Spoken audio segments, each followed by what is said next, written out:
ஓம் நமச்சிவாய. இன்று சித்திரை 1ஆம் நாள்.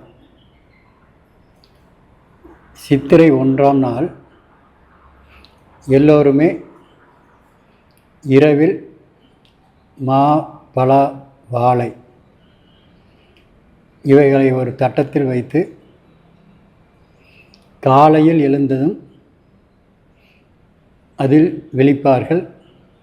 குழந்தைகளுக்கு கற்றுக் கொடுப்பார்கள். வீட்டில் உள்ள அனைவருக்குமே சொல்லிக் கொடுப்பார்கள். சித்திரை என்றாலே சுட்டெரிக்கும் வெயில் பூமிக்கு வரக்கூடிய நேரம், பூமியின் மேல்தட்டிற்கு வரக்கூடிய நேரம். வெயில் அதிகமாக இருக்கும் பொழுது, பூமியில் வெப்பம் அதிகமாக இருக்கும் பொழுது, அந்த வெப்பத்தை சமச்சீர் செய்வதற்காக ஈரக்காற்றுகள் நீர்த்திவளைகளாக எங்கும், பூமி எங்கும் மிதக்கும்.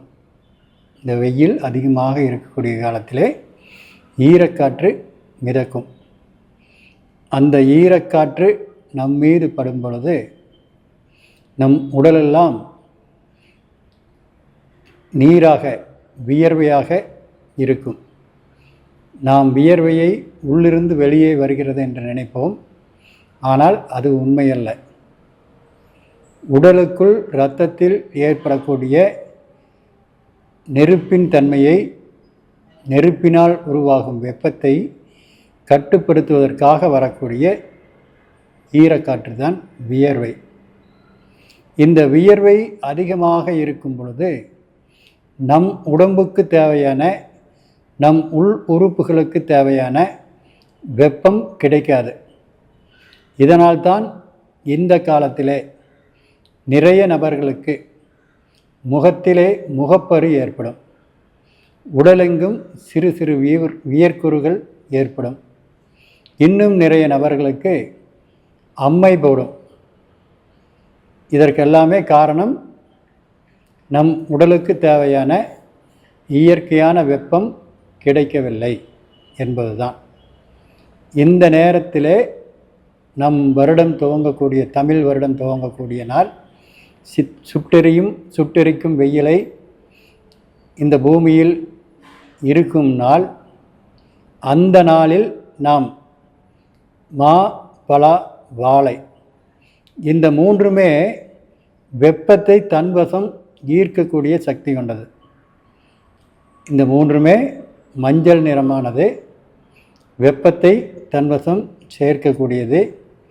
அந்த பழங்களை நம் கண்ணால் பார்க்கும் பொழுது அதில் இருக்கக்கூடிய வெப்பம் ஊடுருவி கண் மூலமாக, முகத்தில் இருக்கக்கூடிய ரோமக்கால்கள் மூலமாக ஊடுருவி உள்ளே சென்று உள்ளே இருக்கக்கூடிய அனைத்து உறுப்புகளுக்கும் தேவையான வெப்பத்தை கொடுக்கும் என்பதை அறிந்த சித்தர்கள் இந்த சித்திரையில் இதை ஒரு விசேஷமாக செய்தார்கள்.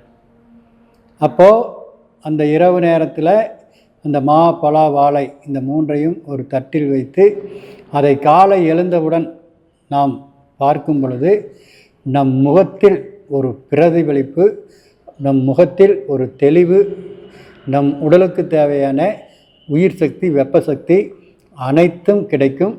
இதை பார்க்கின்றவர்களுக்கு, இப்படி பார்க்கின்றவர்களுக்கு முகத்தில் வியர்க்குருவோ, உடலெங்கும் வியர்க்குருவோ, அம்மையோ 90% ஏற்படாது.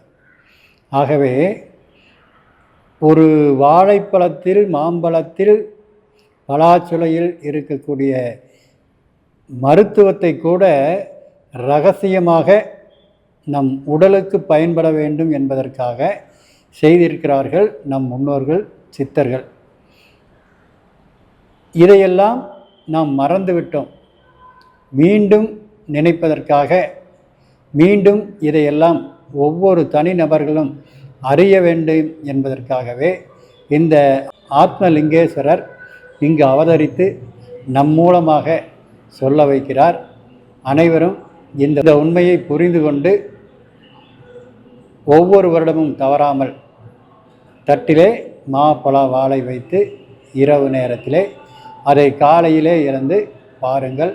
நம் ஆரோக்கியம் பெற்று ஆனந்தமாய் வாழ முடியும். ஓம் நம சிவாய.